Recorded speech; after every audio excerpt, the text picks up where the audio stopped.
వైకా jewellers వెలలేని Vaibhogam తరుగులేని నమ్మకం. ఇప్పుడు మన కాకినాడలో డిసెంబర్ 5న ఘనంగా ప్రారంభం కాబోతోంది. నమస్తే రమ్మగారు. నమస్తే జయ. రమ్మగారు, దెయ్యాల కథలు ఏదన్నా ఒకటి చెప్పండి అండి. అల్లరి దయ్యం కథ చెప్పు.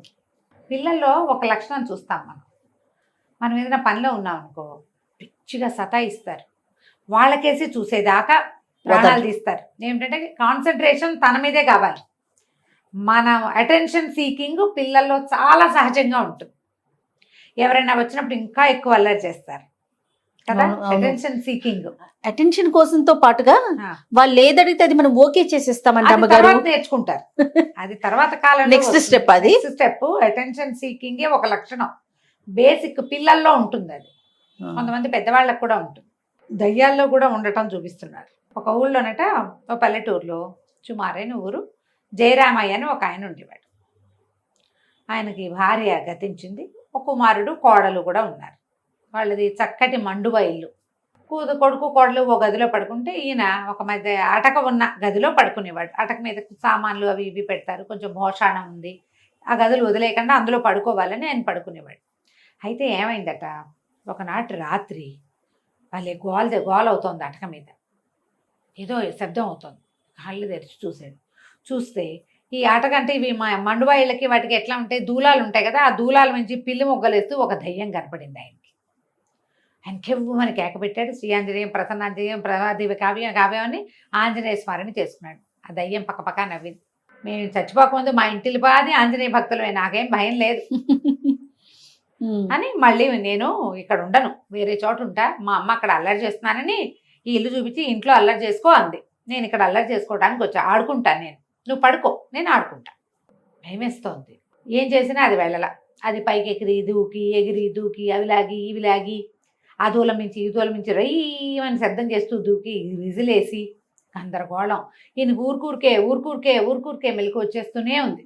ఎంత చెప్పినా ఆ దయ్యం వెళ్ళల. ఇది అల్లరి చేయదు, పడుకో నువ్వు నన్ను పడుకోనివ్వు అంటే, నీ దారి నువ్వు పడుకో, నా దారిని నేను ఆడుకుంటా అంటుంది. అవల తెల్లవారేసరికల్లా ఏం చెప్పింది, మీ ఇల్లు ఎంత నచ్చిందో నాకు, నేను ఇక్కడికే వస్తాను రేపు కూడా అని చెప్పి వెళ్ళిపోయింది. సాయంత్రం మళ్ళీ వస్తాను అని. ఈయన తన భార్య తన పక్కన ఉన్న కొడుక్కి చెప్పాడు, రాత్రి ఏదో దయ్యం దూరింది, ఇట్లా గోల్ చేస్తుంటే వాళ్ళు ఆశ్చర్యపడి, దయ్యాలు ఎక్కడ ఉంటాయి, దయ్యాలు లేవేం లేవు అని చెప్పి, నువ్వు ఇక్కడ పడుకోలేకపోతే అక్కడ పడుకుంది కానంటే, సరే ఇవాళ చూస్తానన్నాడు. రెండో రోజు ఆ మర్నాడు రాత్రి కూడా, అంటే తెల్లవారిందిగా, రాత్రి కూడా మళ్ళీ వచ్చేసింది దయ్యపిల్ల. ఎగిరింది దూకింది ఆడింది, నువ్వు పడుకో అంటుంది. నేను నిద్ర చాలటల్లా, తెల్లవారులు మోతే. ఏం చేయాలో తెలియలే. ఇంకో 55 ఏళ్ళు 57 ఏళ్ళు ఉంటాయి. మెలకు వస్తే పెద్దవాళ్ళకు పట్టాన నిద్ర పట్టదు. అవును, గాఢమైన నిద్రే లేదు. మర్నాడు చెప్పాడు. ఏమన్నాడు దయ్యంతో, మా ఇల్లు ఈ అటక చిన్నది, మా పక్కింట్లో పెద్ద అటక ఉంది, వాళ్ళ ఇంటికి వెళ్ళి ఆడుకోవచ్చు కదా అన్నాడు. నాకు నువ్వు నచ్చావు, నువ్వు ఉన్న చోటే నేను ఆడుకుంటా.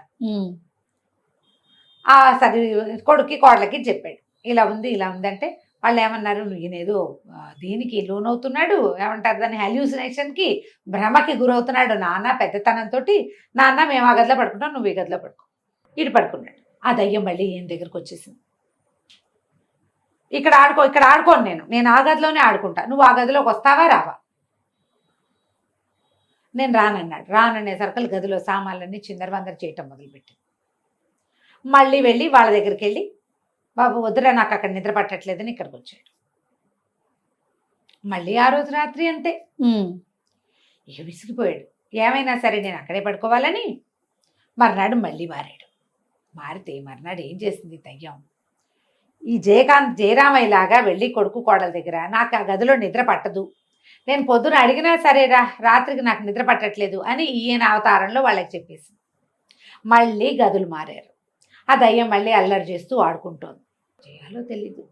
నేను మా కొడుక్కి చెప్తానన్నాడు. చెప్తాను, నువ్వు చెప్పినా సరే నేను ఆల్రెడీ, నువ్వు రాత్రిపూట నేను అడిగినా నువ్వు ఒప్పుకోవద్దు అని మీ అబ్బాయికి చెప్పేశా. ఇక నువ్వు వెళ్ళి అడిగినా సరే పడుకో నాన్న విసిగించకుండా అంటాడు. వాళ్ళు కూడా నిన్ను విసుకుంటారు. కాబట్టి నువ్వు పడుకో, నేను ఆడుకుంటా. ఈయన నిద్ర పట్టదు. కాసేపు మాగనుగా కొనుక్కోళ్ళు అలసిపోయి ఉంటుంది, పెద్దవాడు కదా కదా పడుకుంటాడు. మళ్ళీ అదేదో డమేలమని ఎత్తేస్తుంది, పైనుంచి కిందకి ఊయి అని ఊగుతూ దూకుతుంది. మెలకు వచ్చేస్తుంది. భారమ్మ విసుగు పుట్టిపోయింది. రోజులు గడిచే కొందుకి ఈయన నిద్ర లేక పగలంతా జోగుతూ ఉండేవాడు. రాత్రి తెల్లవార్లు మెలకువ. ఆ దయ్యం ఈ వీళ్ళిల్లు వదిలిపెట్టాల. అయితే ఏమైందట, మధ్యలో వీళ్ళకి ఏదో ఒక ప్రయాణం వచ్చింది. ఒక 15 రోజుల పాటు ఇంట్లో ఉండరు వీళ్ళు. ఉండపోయేసరికల్లా ఆలోచించి, సరే మనం ఇంట్లో ఇల్లు ఖాళీగా ఎలా పెడతాము అని చెప్పి ఒక రైతు కుటుంబాన్ని కేకేశారు. వాళ్ళు చిన్న గుడిసెలో ఉంటారు. ఈ 15 రోజులు ఇక్కడ ఉండండి మా ఇంట్లో అని చెబితే, సరే వాళ్ళు ఏం చేశారు, కుండా చట్టి అక్కడే వదిలిపెట్టి వీళ్ళింటో అన్నం వండుకుని తిని 4 పిల్లలు భార్య భర్త వచ్చి ఇక్కడ ఉన్నారు. ఈయన వేరే ఊళ్ళో ఉన్నాడు కానీ ఈ జయరామయ్యకి అనుమానంగానే ఉంది, దయ్యమోహంది ఏం చేసిందో వీడిని అని.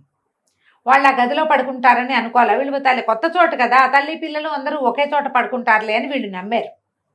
ఏమైంది, ఇంటికి వచ్చాక ఆ రైతుని అడిగారు, ఏరా ఎక్కడ పడుకున్నారా రామయ్య నువ్వు అని.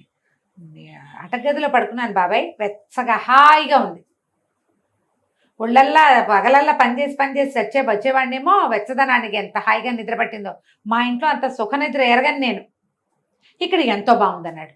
ఈయన ఆశ్చర్యపడి, ఇదేంటి వింతగా ఉందే, ఎలాగయ్యా ఎట్లా ఈ దయ్యం వీడిని వదిలిపెట్టేసింది నాకు అర్థం కాదు. వీళ్ళు ఇంటికి వచ్చిన తర్వాత 2వ రోజున పక్కింటి వాడు కుర్రాడు వాకిట్లో నిలబడి ఏదో కబుర్లాడుతూ, ఏంటోరా మా నాన్న దయ్యం కనపడుతోందని గోల పెడుతున్నాడు అని చెప్పాడు.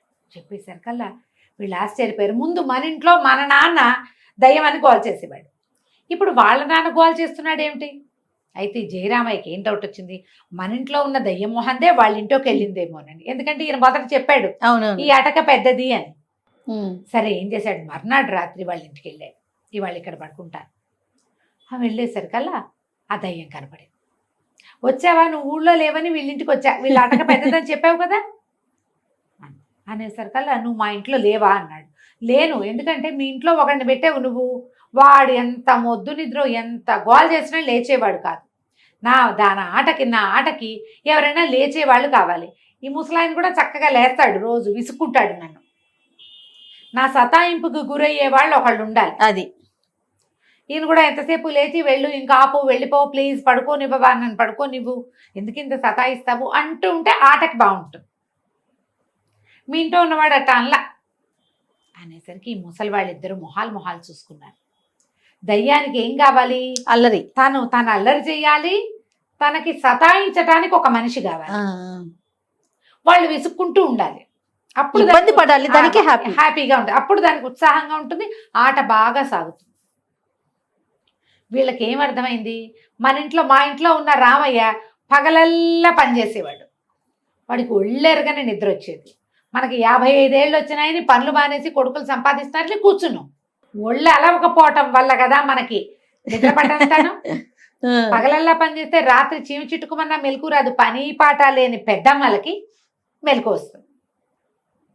వృద్ధులైనా మార్నింగ్ వాక్, ఈవినింగ్ వాక్, ఇంట్లో పనులు ఏవైనా చేస్తూ ఉంటే రాత్రిళ్ళు గాఢమైన నిద్ర పడుతుంది. వీళ్ళు అర్థం చేసుకున్నారు. మర్నాటి నుంచి 2 పిల్లలతో పాటు పొలం వెళ్ళిపోవటం మొదలుపెట్టారు. కొడుకులు నువ్వెందుకు నాన్న, పెద్దవాడు వెయ్యవు, ఇంట్లో ఉండు అంటారు. అయినా సరే వీళ్ళు ఒప్పుకోలే. పొలం పనులు చేయటానికి రోజు పొలం వెళ్ళటం, నడవడం మొదలుపెట్టాక ఇక రాత్రిపూట దయ్యం గింజుకు చచ్చినా వీళ్ళకి మెలకు రాదు. కొన్నాళ్ళు చూసి ఆ దయ్యం అక్కడి నుంచి వెళ్ళిపోయింది. బద్ధకపు దయ్యాన్ని, పని లేని దయ్యాన్ని పారద్రోలండి ఎవరైనా సరే. ఇది కథగా ఉంది కానీ బాగా ఆలోచించి చాలా మంచి విషయం, చాలా మంచిది. ఈ రాత్రిళ్ళు నిద్ర పట్టట్లేదు, పగలేం పని పాట లేదు మీకు. పగలు ఒళ్ళల్సేలాగా పనిచేస్తే రాత్రి ఎందుకు మెలకు వస్తుంది? వస్తుంది ఏ 4ంటికో కాసేపు, కానీ మళ్ళీ నిద్ర పడుతుంది. ఇట్లా నిమిషం ఎక్కడ చీమ చిట్టుకోమన్నా లేవం కదా. ఒళ్ళలిసేలాగా పనిచేయండి. ఈ అల్లరి దయ్యం కదని పిల్లలకి చక్కగా చెప్పండి. మనం ఇంటికి. నమస్తే.